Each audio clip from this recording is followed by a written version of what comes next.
Assalamualaikum warahmatullahi wabarakatuh.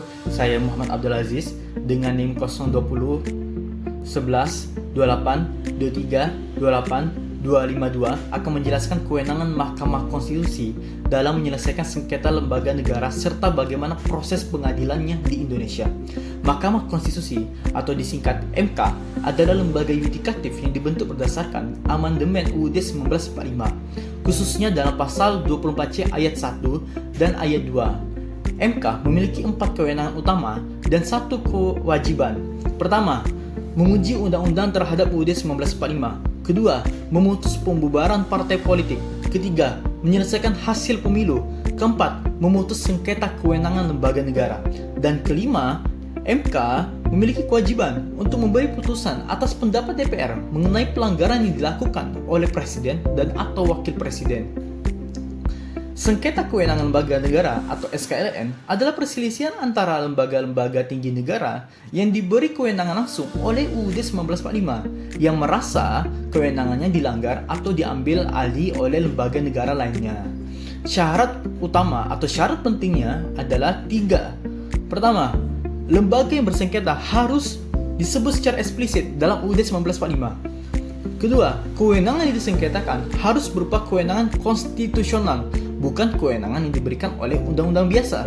Ketiga, permohonan adalah lembaga negara yang menganggap kewenangan konstitusionalnya diambil, dikurangi, dihalangi, diabaikan, atau dirugikan oleh lembaga negara yang lain. Dasar hukum Mahkamah Konstitusi dalam menyelesaikan SKLN antara lain: pertama, UUD 1945 pasal 24C ayat 1. Kedua, Undang-Undang Nomor 24 Tahun 2003 tentang Mahkamah Konstitusi. Ketiga, Peraturan Mahkamah Konstitusi Nomor 8 Tahun 2006 yang mengatur tata cara beracara dalam sengketa kewenangan konstitusional lembaga negara oleh Mahkamah Konstitusi. Tahap-tahapan dilakukan dalam penyelesaian sengketa kewenangan lembaga negara oleh MK. Pertama, pengajuan permohonan. Lembaga negara yang merasa kewenangannya dilanggar dapat mengajukan permohonan secara tertulis kepada MK. Permohonan ini harus berisi identitas lembaga, dasar kewenangan yang disengketakan, serta bukti adanya pelanggaran, dan hal-hal apa saja yang diminta untuk diputuskan. Kedua, pemeriksaan awal. Kepaniteraan akan menilai apakah permohonan sudah lengkap berdasarkan pasal 5 ayat 1 PMK nomor 8 tahun 2006. Jika belum lengkap, maka akan diminta untuk diperbaiki. Jika tidak diperbaiki, maka permohonan bisa langsung tidak diterima atau ditolak. 3. Pemeriksaan pendahuluan. MK dengan minimal 3 hakim akan melakukan sidang pendahuluan untuk memperjelas pokok permohonan dan meminta perbaikan bila diperlukan. Lalu keempat, pemeriksaan persidangan.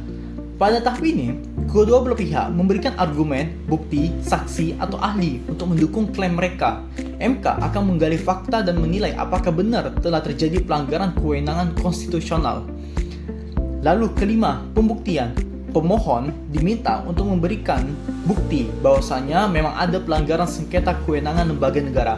Akan tetapi, majelis hakim dapat membebankan pembuktian kepada pihak termohon jika ada alasan yang kuat. Ketujuh, rapat permusyawaratan hakim. Setelah mendengar berbagai argumen dari pihak-pihak terkait, maka hakim melakukan rapat yang dihadiri sekurang-kurangnya 7 hakim untuk memberikan putusan. Pengambil keputusan ini dilakukan dengan musyawarah mufakat, dan jika tidak bisa, maka dapat dilakukan dengan suara terbanyak oleh para hakim ini atau voting. Lalu pembacaan putusan. Putusan didasarkan pada UUD 1945 dan sekurang-kurangnya 2 alat bukti. Permohonan berupa dikabulkan permohonan, tidak diterimanya permohonan, atau permohonan ditolak. Putusan MK bersifat final dan mengikat. Salah satu contoh kasus yang pernah ditangani oleh MK adalah sengketa kewenangan Komisi Yudisial dan Mahkamah Agung MA pada tahun 2006. MA menolak pengawasan oleh KY terhadap Hakim Agung, sementara Komisi Yudisial merasa itu bagian dari tugasnya. MK kemudian memutuskan bahwa KY hanya berwenang melakukan pengawasan etik terhadap hakim, bukan menyentuh teknis yudisial. Sekian, terima kasih.